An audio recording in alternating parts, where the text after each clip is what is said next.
இந்த குணாவை ராமநாதபுரம் சிறைக்கு அனுப்பிச்சோன்னா தான் குகனை வெளியே விடுறாங்க. இப்போ அவங்க தாயார்கிட்ட ஃபோன்ல தகவல் அழுகுறான். அவங்க தாயார் அங்கருந்தே பேசினதாகவும், அம்மா இந்த மாரி ஆயிடுச்சு அப்படின்னு சொல்லிட்டு இவங்களும் உடைகள்லாம் கொண்டு போய் குடுத்து இவங்க அங்க தான் இருக்காங்க. மறுநாள் என்ன பண்றாங்க, திடீர்னு பார்த்தா காவல்துறையிலேருந்து ஏன்டா அந்த பிரிசனர் வார்டுக்குள்ள யாரும் போ முடியாதுல்ல. அந்த டைம்ல மூச்சு திணறல் ஏற்பட்டுச்சு. இறந்துட்டார். மூச்சு திணறல் ஏற்பட்டுச்சு. அதனால இறந்துட்டார் அப்படின்னு சொல்லிட்டு தகவல வெளிய சொல்றாங்க. தகவல வெளிய சொன்னோனே, இங்க வந்து இவங்க உறவினர்லாம் கொந்தளிக்க ஆரம்பிச்சுட்டாங்க. என் பையன் நேத்தே சொன்னான்.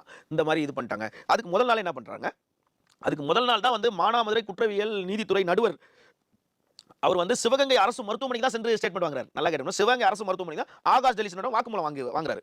மறுநாள் வந்து இந்த ராஜாஜி மருத்துவமனைக்கு வந்தோனே இறந்துறாங்க. இப்போ 2 கேஸ். ஃபர்ஸ்ட் வந்து அழகர் கொடுத்த கேஸ்ல அரெஸ்ட் பண்ணிட்டாங்க. பட் அழகர் தான் கேஸ வாபஸ் வாங்கிட்டாங்கன்றாங்களே. அப்ப போலீஸ் எதுக்கு அடிச்சு இவனை கொண்டு போய் வச்சாங்கன்னு தெரியல. அப்போ ஜிஹெச்லயே வந்து நடுவர் நீதித்துறை நடுவர் சிவகங்கை ஜிஹெச்ல வாங்கிட்டாங்க. சிவகங்கையில இருந்து இவங்க மதுரைக்கு மாத்திருக்காங்க. ஒருவேளை சிவகங்கையில இருந்து மதுரைக்கு வரும்போது ஏன்னா நான் இவ்வளவு சொல்லி நீ ஜட்ஜ் கிட்ட உண்மையை சொல்லிட்டியாடா? ஏன்னா ஜட்ஜ் கிட்ட உண்மையை சொல்லிட்டாங்க. ஏன்னா அதான் நேத்து ரிலீஸ் ஆயிருக்கு. மதுரை ஹைகோர்ட் பெஞ்ச்ல. இவ்வளவு சொல்லி நீ உண்மையை சொல்லிட்டியாடா? நான் அடிச்சேன்னு சொல்லக்கூடாது. எப்பயுமே காவல்துறை எதுக்கு கண்ண கட்டினாங்க அப்படின்னா யார் கால உடைச்சாங்கன்னு தெரியக்கூடாதுன்றதுதான். அங்க தெரியக்கூடாது. இப்ப அவங்க பாசக்கே போயிடலாம்.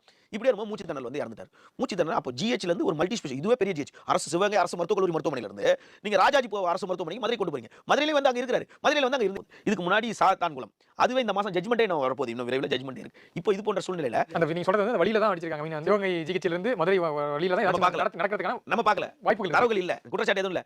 அவன் இங்க நல்லா இருந்திருக்கான். அந்த ஹாஸ்பிடல் போகும்போது இறந்திருக்கான். அப்ப அங்க இறந்த உடனே மூச்சு திணறல் வந்து இறங்குற வயசு அவனுக்கு இல்ல. வயசானவங்களும் கிடையாது.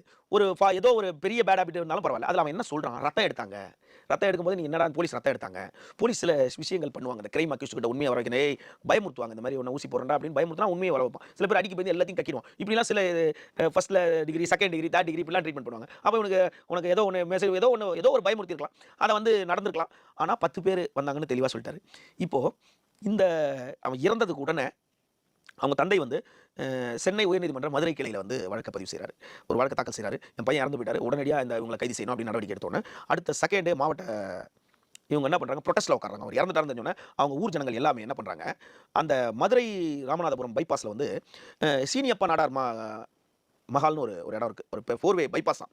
அந்த பைபாஸில் வந்து அங்கே உட்காந்துறாங்க ப்ரொட்டஸ்ட்டுக்கு.